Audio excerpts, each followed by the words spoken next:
A candidate for Superior Court judge in San Diego has posted several racist and sexist photos and jokes. Plus, we've got the story of a former Navy SEAL who suffered a psychotic break after receiving an experimental treatment from a UCSD physician. And we look at Proposition 13, a statewide school bond measure tagged with an unfortunate name. I'm Jade Hindman, and the KPBS Roundtable starts now.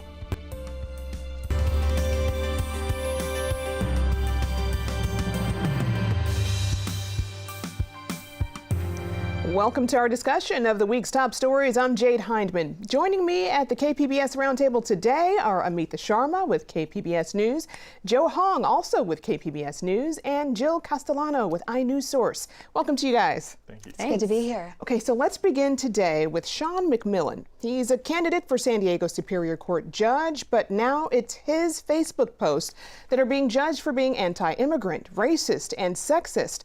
The exposure has led some to question whether McMillan is fit to adjudicate the law fairly while being so openly biased. Now, Amitha, you've been covering this story. What kind of post did you find from this Superior Court judge candidate? Well, Jade, I'll give you a bit of a sample of them. There's one post that he shared. It says, "I was asked, are you happy with the racist president? I said, absolutely not. We replaced him with Donald Trump." There's another post he shared from the Minutemen militia. And it says, "When nobody knew who you were until you got on your knees," and it has three pictures, one of Monica Lewinsky, former NFL football player Colin Kaepernick, and U.S. Senator Kamala Harris. There's another one that he shared that says, "Stop all welfare to illegal aliens and they'll deport themselves." Now, who is Sean McMillan? Tell me a bit about So Sean McMillan describes himself as a plaintiff's civil rights lawyer. He represents kids who have been molested, who have been severely physically abused, severely emotionally abused, and he sues counties across California over these cases, and he wins. I spoke to a lawyer who knows him well, and says that he takes on some of the toughest cases, the ones that other lawyers simply don't want. Sean McMillan says that he is running to be judge because he wants to restore faith in the judicial system, but he also sees this as a natural career progression for him. And he said he was asked by a friend to run, a fellow attorney, who felt like Sean McMillan's opponent in this race, a woman by the name of Michelle Allegio. She's a deputy district attorney. He felt like, or this friend of his, a woman, felt like Michelle Allegio was being set up by the San Diego legal establishment to win this race. And, you know, you confronted McMillan about these posts. What did he have to say? Well, I asked him if these were his posts. He didn't sugarcoat them. He owned them outright. And he's like, yeah, I did it. I'm not going to lie about it. They're out there. I asked him why he posted these, which a lot of people would see as incendiary, as insensitive. He himself said that they were insensitive. And he said he did it to spark a conversation. I asked him if the posts reflected his views, and he said some do, some don't. I walked him through a couple of them, the one of Monica Lewinsky, Colin Kaepernick, and Kamala Harris. The insinuation is that they rose to their positions, gained their celebrity because of the relationships that they had. And the one, he referenced Kamala Harris and said, well, everybody knows about her relationship with Willie Brown. There was a lot of stuff out there. Willie Brown is a California Democratic political broker, former mayor of San Francisco. She had a romantic relationship with Willie Brown. Kamala Harris did at one time. I said, you do understand that this does come across as sexist? He said, yeah, I get it. I asked him about the one basically saying that President Obama was a racist.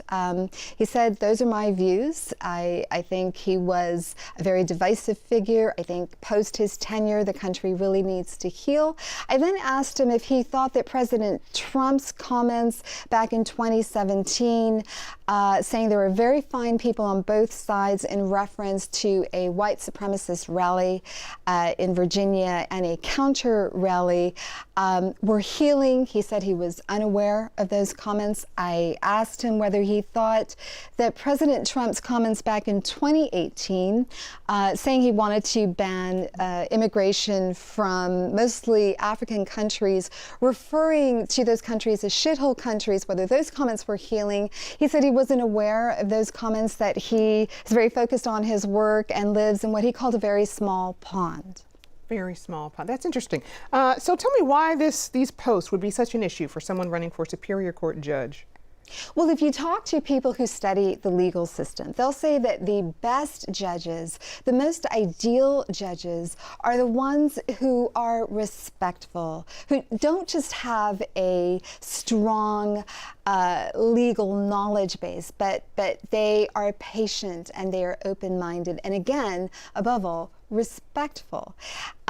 And while they say, look, we understand that there's been a tremendous backlash against political correctness in our society, at the end of the day, these posts represent disrespect for people and for certain groups. And you spoke with the NAACP and the San Diego County Bar Association about McMillan. What did they have to say? Well, they were unaware, not the San Diego County Bar Association. I spoke with the NAACP. The group was unaware of these posts. They were repulsed by them. One gentleman who heads their political segment of the group said that he did, however, appreciate McMillan's candor about the posts, that he owned them. He liked that, but he did find them abhorrent. He said they were disgusting.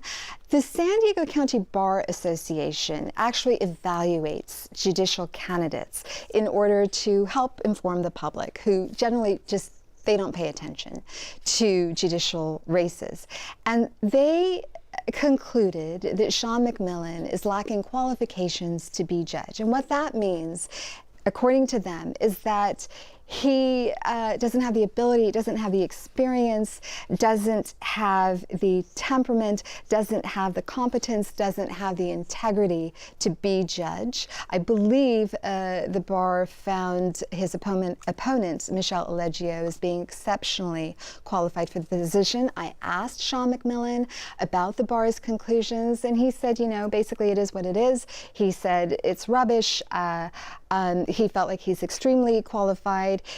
He called those evaluations, that entire process, a beauty pageant, and one that he refused to participate in. How many Superior Court seats are being contested? There are 4 seats, and there are 11 candidates. All right, Amitha, thank you. I know this is something you're going to continue to follow. I will. All right. iNewsSource reporters Brad Racino and Jill Castellano spent 6 months investigating the story of a former Navy SEAL, John Sermont. Sermont was treated for post-traumatic stress disorder by Dr. Kevin Murphy, an oncologist at UC San Diego School of Medicine. Sermont was treated with a modified version of a relatively new technology called transcranial magnetic stimulation. The U.S. Food and Drug Administration has approved TMS machines for some ailments, but not for PTSD. Jill, start first with what his condition was like when he came back from deployment. Yeah, so John Sermont, a Navy SEAL, he's considered a highly trained military weapon. He was in really dangerous parts of the world. He was deployed to parts of the Middle East and Asia multiple times, and when he returned, he had something that's very common, hundreds of thousands of veterans do, post-traumatic stress disorder. It was untreated. He had trouble sleeping. He was really irritable, and it was so bad that he felt like he needed to know where there was an exit in every single room that he was in. It was a pretty bad situation. And then there was an incident. Yes, there was a truck accident he got into in March 2013. It was a typical day for him. He had dropped his kids off and he had gone swimming at the local pool. He got back into his car in Chula Vista and his car was hit by an 18-wheeler carrying lumber, and he was sent through the passenger side window. It was a really horrific accident. He was sent to the hospital, had to get emergency surgery, and when he came out, not only was he physically broken, but his traumatic stress was much worse. And he had traumatic brain injury as well. He could barely speak. He was in just an absolutely terrible condition. So how did Sermont find Dr. Murphy? So he found Dr. Murphy through something called the Navy SEAL Foundation, which is a nonprofit that helps people like Sermont, Navy SEALs and their family members, and looks out for them. Someone at the center said, hey, you might want to consider this new and upcoming treatment. It's called transcranial magnetic stimulation, and the shorthand for that is TMS. And you might want to look for a place that offers that. So he did, and he went to this place in Newport Beach called the Newport Brain Research Laboratory, which is where he met Dr. Murphy, who became his supervising physician as he was treated with this technology. Seems like such a small area of study. Tell me about Dr. Murphy and how he got involved with TMS. Yeah, it's pretty unusual, right? Because he's an oncologist. So how did he even enter this world at all? He also has a military background. He was in the Navy as well in the Gulf War, and he came and became a vice chairman at UC San Diego, an oncologist working on children and pediatric cancer care, which is a very tough field to be in. But one of the other things that was really tough in his life was that he was also he had a kid at home who had really severe violent autism to the point where the kid would run around and was literally destroying his home. And it was so hard on him and his wife and his whole family that he, in interviews, Dr. Murphy told us he was desperate and he needed to do something. So he ended up taking his son to the Newport Brain Research Lab, getting treated with this experimental transcranial magnetic stimulation, and his son improved so much, Murphy says, that he became this convert and just wanted to get involved. Interesting. So does the FDA actually regulate the use of TMS on patients? Sort of. It's kind of complicated. The FDA is kind of an interesting regulatory landscape. Technically, what they do is they regulate the machines that administer this treatment. So there are machines that have these magnetic coils that are placed on the scalp, and then they send these electromagnetic pulses into the brain, and it's supposed to change the way that your brain fires. And these machines have been approved so far by the FDA to treat three conditions: depression, obsessive compulsive disorder, and migraines. They haven't been approved to treat other conditions, but the way the FDA operates, once these machines have been approved for some things, doctors are totally if they want to, able to go out and treat other things using those machines. This is called off-label use. It's very common. So this is kind of where Dr. Murphy fits in, is that he offers his own version of TMS, where he kind of adjusts the settings on the machines, and he offers them to all sorts of patients suffering from all sorts of things: autism, cerebral palsy, Alzheimer's disease. So, was Dr. Murphy conducting scientific research, or was it clinical trials with his version of this TMS? It's pretty complicated because he's made it complicated. So he goes around and says that he does research on his version of this treatment to see whether his version of TMS works better than the way that standard TMS that's approved by the FDA works. But the truth is that he hasn't. In interviews with us, he admitted that the statements that he's made publicly in lawsuits, on his own website, in interviews, are not correct. He has not conducted any research. And the reason why that matters is because he goes around a lot and says that what he offers is better than what we've studied and what we know works for people with things like depression, but he has no evidence to support that in terms of clinical studies. That could be concerning. What's the treatment like, and how did Sermont respond to it? This treatment lasts usually 4 to 6 or 6 to 8 weeks.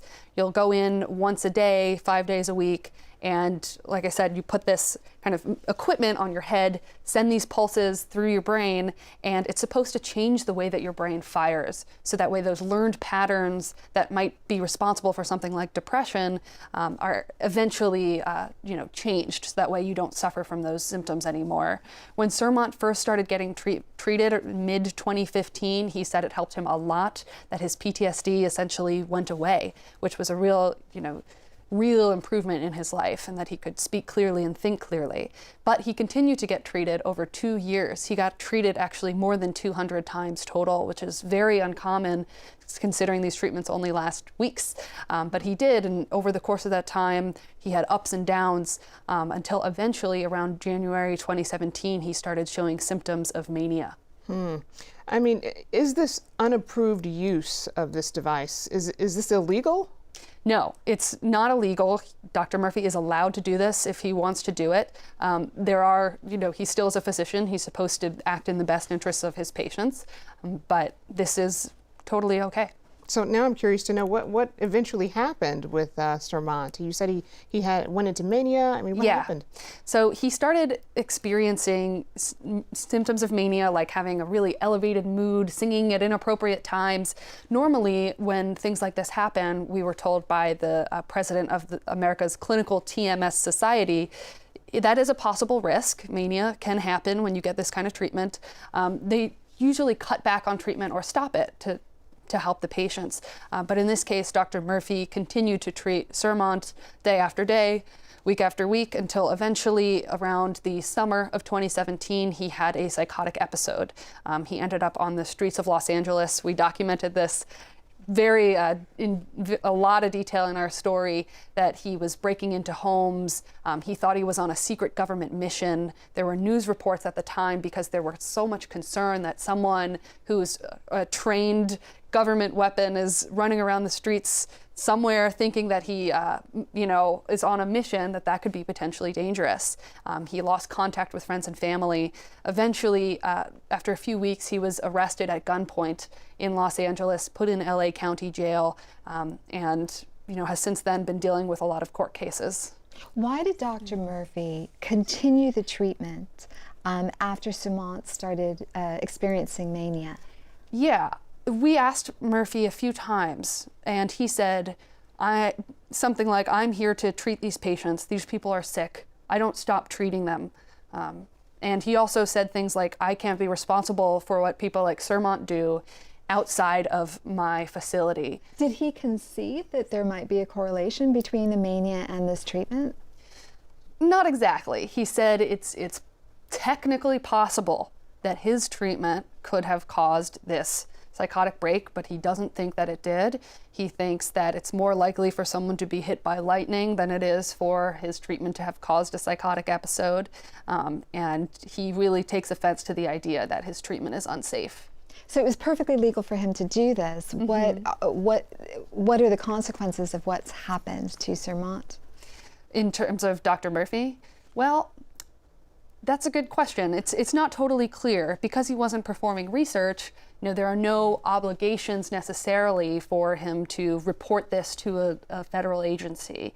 There is an ongoing dispute, though. Sermont has filed a California Medical Board complaint against Dr. Murphy that is ongoing. The two of them, in our interviews, they didn't talk to each other, but when they spoke with us, they exchanged some harsh words about one another, and the claims that they've made are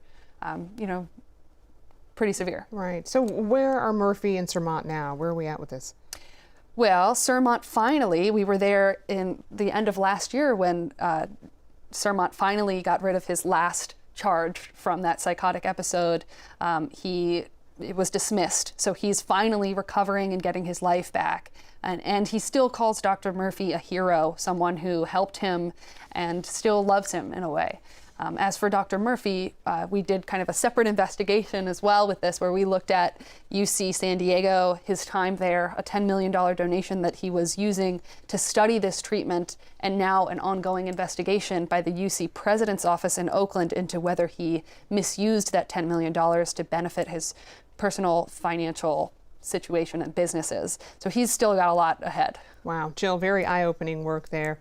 I just want to tell our audience that this story takes many fascinating twists and turns, and we just don't have time to cover it all here, but the entire saga is available on inewssource.org.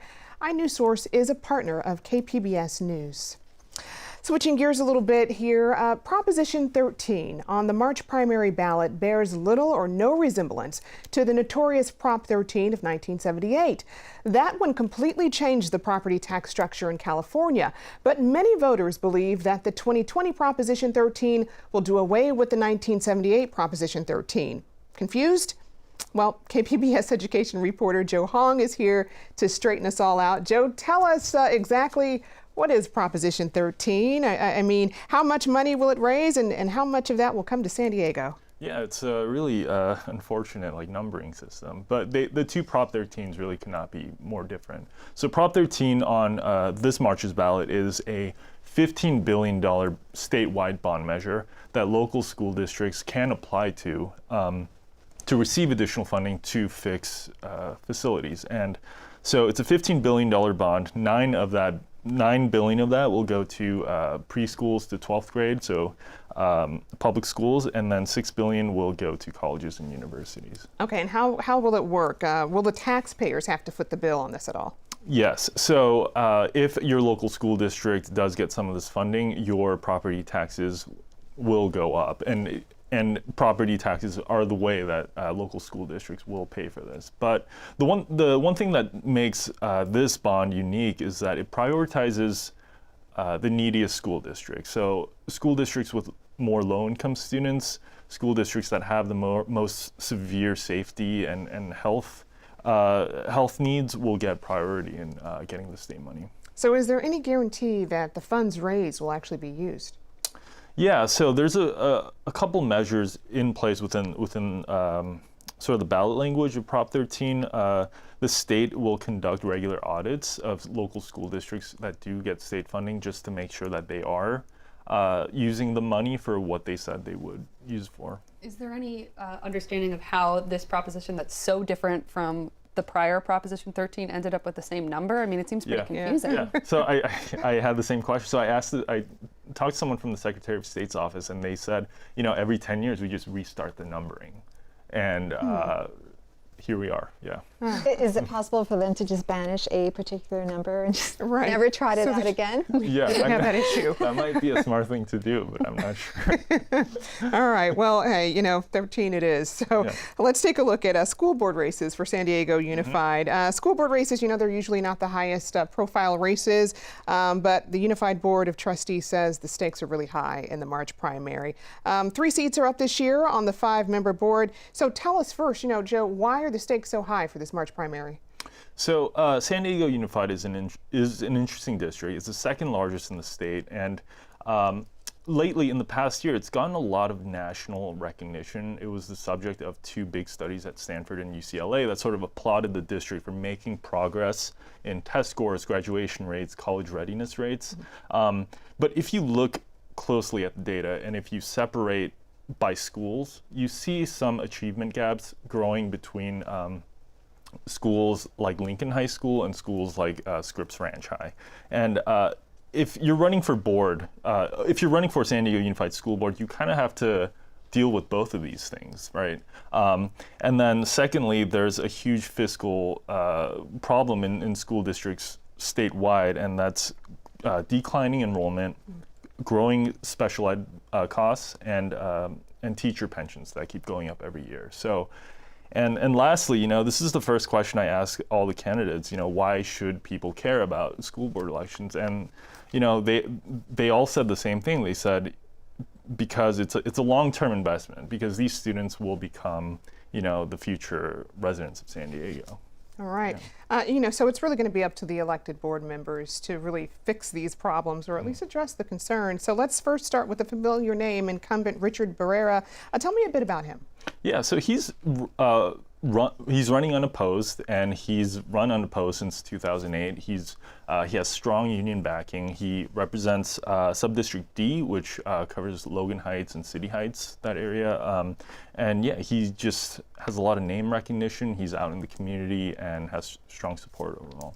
All right, 3 candidates competing for Subdistrict A. Quickly, it'll be vacated by John Lee Evans. What's that district like? Yeah, so it's one of the more higher income subdistricts. It's just east of La Jolla. It covers neighborhoods like Mira Mesa and Claremont. You have 3 candidates running. You have Sabrina Bazo, Crystal Troll, and Steph Gross. All 3 of them are parents. They're very involved in their children's schools. They've all served on PTAs and parent groups and things like that. All right, and incumbent Sharon Whitehurst Payne is being opposed in Subdistrict E. She's been in office 1 term. What's been her focus while holding that seat?